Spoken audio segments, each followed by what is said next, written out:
ప్రార్థించేవారుగా ఉంటారు. అయితే మరి యేసుక్రీస్తు వారు ఏం చేశారంటే ఇక్కడ కేవలం యాజకులు మాత్రమే అతి పరిశుద్ధ స్థలంలోకి వెళ్ళడానికి లేదు కానీ అందరూ సమానమే అని చెప్పి ఆ దేవాలయపు తెర కూడా చినిగిపోవడానికి కారణం ఏంటంటే యేసుక్రీస్తు వారు ఆయన యొక్క బలియాగం ద్వారా, ఆయన శిలువపై మరణించడం ద్వారా అందరూ కూడా సమానులే, అందరూ దేవుని వద్దకు వెళ్ళి ఆయనకు ప్రార్థించే విధంగా అందరూ సమానమే అని చెప్పి ఆయన తెలియజేయడం చూస్తున్నాం. మరి నాకు ఇవ్వబడిన ఈ 7వ మాట గురించి నేను ధ్యానించేటప్పుడు మరి మనం ఎందుకు ఈ గుడ్ ఫ్రైడే రోజు మనం అందరం ఇలాగ కలిసి ఈ 7 మాటల గురించి ఎందుకు మనం ఎంతసేపు మనం ధ్యానిస్తున్నామని గమనించినప్పుడు మరి మనం ఒకసారి ఆలోచించుకోవాలండి. లోకంలో మనం జీవించినప్పుడు ఎవరైనా చనిపోయినప్పుడు కానీ లేదంటే జన్మించినప్పుడు కానీ దానికి చాలా ప్రాముఖ్యత ఉంటుంది. ఎందుకంటే ఎవరైనా చిన్నపిల్లలు జన్మించినప్పుడు ఏంటంటే వాళ్ళు పెద్దగా చెప్తారు, నువ్వు చిన్నప్పుడు ఎంత బాగా పుట్టావు, ఎంత ఇదిగా హెల్దీగా పెరిగావు అని చెప్తారు. అదేవిధంగా ఎవరైనా చనిపోయినప్పుడు కూడా మరి వాళ్ళు లాస్ట్లో ఏదైతే చనిపోతున్నప్పుడు చేసిన పనులు కానీ మాట్లాడిన మాటలు కానీ చాలా ఇంపాక్ట్గా ఉంటాయి. ఎందుకంటే ఎవరైనా తెలిసిన వాళ్ళు చనిపోయినప్పుడు ఆయన చనిపోతూ ఈ మాట అన్నాడు అన్నది వాళ్ళు గుర్తుపెట్టుకుంటారు. సో మరి యేసుక్రీస్తు వారు కూడా మరి ఆయన చనిపోతున్నప్పుడు ఆయన శిలువలో పలికిన 7 మాటలు కూడా ఎంతో ప్రాముఖ్యత ఉన్నది. ఎందుకంటే ఆయన ఏదో నార్మల్గా మాట్లాడలేదు కానీ ఆయన పలికిన 7 మాటలు కూడా ఏం తెలియజేస్తున్నాయంటే ఆయన 3.5 సంవత్సరాలు మరి ఆయన ఏదైతే మరి పరిచర్య చేశారో ఆ పరిచర్యకి సంబంధించిన మాటలే ఆయన 7 మాటల కింద మనం మాట్లాడడానికి మనం చూస్తున్నాం. మరి మొదటి మాట ఆయన ఏం మాట్లాడారంటే తండ్రి వీరిని క్షమించండి. మరి ఆయన ఈ లోకంలో పరిచయం చేసినప్పుడు కూడా ఎంతో మందిని క్షమించారు, పాపులను క్షమించారు, ఆయన స్వస్థపరిచారు. మరి చనిపోతున్నప్పుడు కూడా ఆయన వేరేగా ఆయన శిష్యుల గురించి మాట్లాడలేదు, లేదంటే నేను వెళ్ళిపోయిన తర్వాత మీరు ఇది ఈ విధంగా చేయండి అని మాకు పలకలేదు. కానీ ఆయన చనిపోతున్నప్పుడు కూడా ఆయన ఏ నిమిత్తమైతే లోకంలోకి వచ్చారో అదే విధంగా క్షమించండి అని చెప్పి ఆయన చనిపోతూ కూడా ఆ మాటలను మొదటి మాట ద్వారా పలికారు.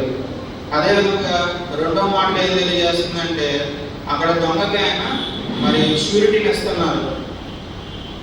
ఎందుకంటే ఆయన దేవుని కుమారుడు కాబట్టి, ఆయనకి అధికారం ఉంది కాబట్టి ఆ దొంగ అడిగినప్పుడు నేడే నువ్వు నాతో కూడా పరదేశంలో ఉంటామన్న షూరిటీని ఆయన చనిపోతున్నప్పుడు కూడా 2వ మాట ద్వారా పలికి ఉన్నారు.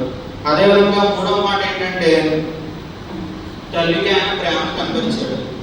మరి ఆయన తల్లిని విడిచిపెట్టలేదు కానీ మరి ఆయన శిష్యులకి మరి అప్పచెప్పి ఉన్నాడు. ఇదిగో మరి అని చూసి యోహానుతోనేమో ఇదిగో నీ తల్లి, ఇదిగో నీ కుమారుడు అని చెప్పి ఆ తల్లి యొక్క బాధ్యతను కూడా ఆయన అప్పగించడం చూస్తున్నాం. మరి 4-5 వర్డ్స్లో ఏంటంటే ఆయన బాధపడడాన్ని, ఆయన దప్పుకొనడాన్ని మనం చూస్తాం. అయితే మరి 6వ మాట మళ్ళీ ఏం చెప్తున్నారంటే సమాప్తమైంది. ఆయన ఈ లోకంలోనికి ఎందుకు వచ్చారో అదంతా కూడా సమాప్తం చేశానని చెప్పి ఆయన పలకడం జరుగుతుంది. మరి 7వ మాట గురించి మనం చూసినప్పుడు లోకాసు వార్త 23వ అధ్యాయం 46వ వచనం, తండ్రి నీ చేతికి నా ఆత్మను అప్పగించుకొనిచున్నాను.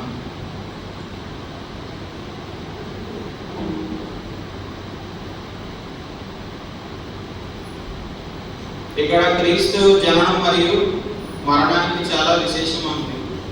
ఎందుకంటే ఆయన మానవులుగా ఏ మానవుడు జన్మించిన విధంగా ఆయన జన్మించలేదు. కన్యకైన మరియకు ఆయన జన్మించి ఉన్నాడు.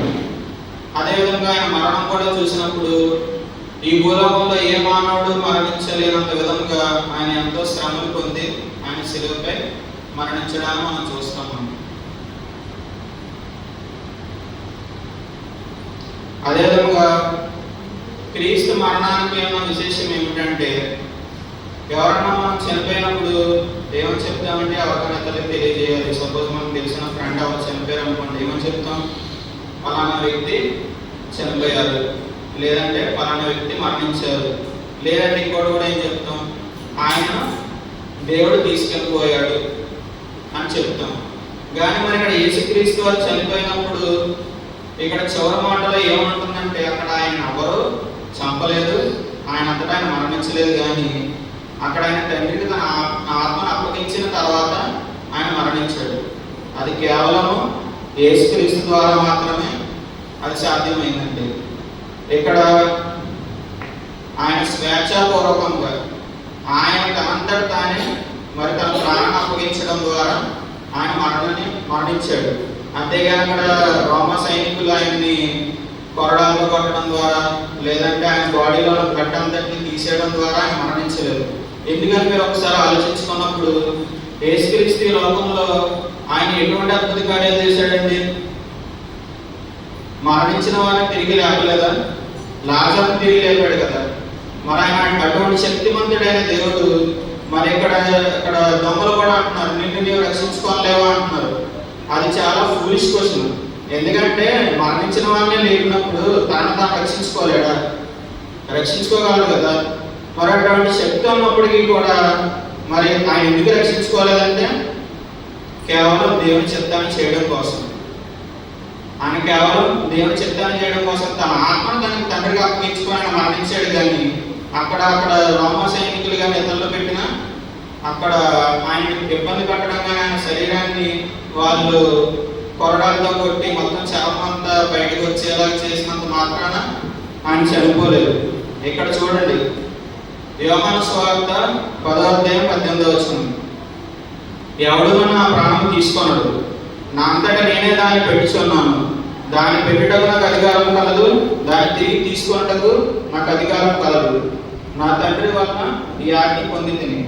మరి ఇక్కడ క్లియర్గా దేవుడు చెప్తున్నాడండి, ఎప్పుడూ కూడా నా ప్రాణం తీయలేడు, నా అంతటా నేనే దాన్ని పెట్టుచున్నాను, దాన్ని పెట్టుటకు నాకు అధికారం కలదు, తీసుకొనుటకు కూడా నాకు అధికారం కలదు.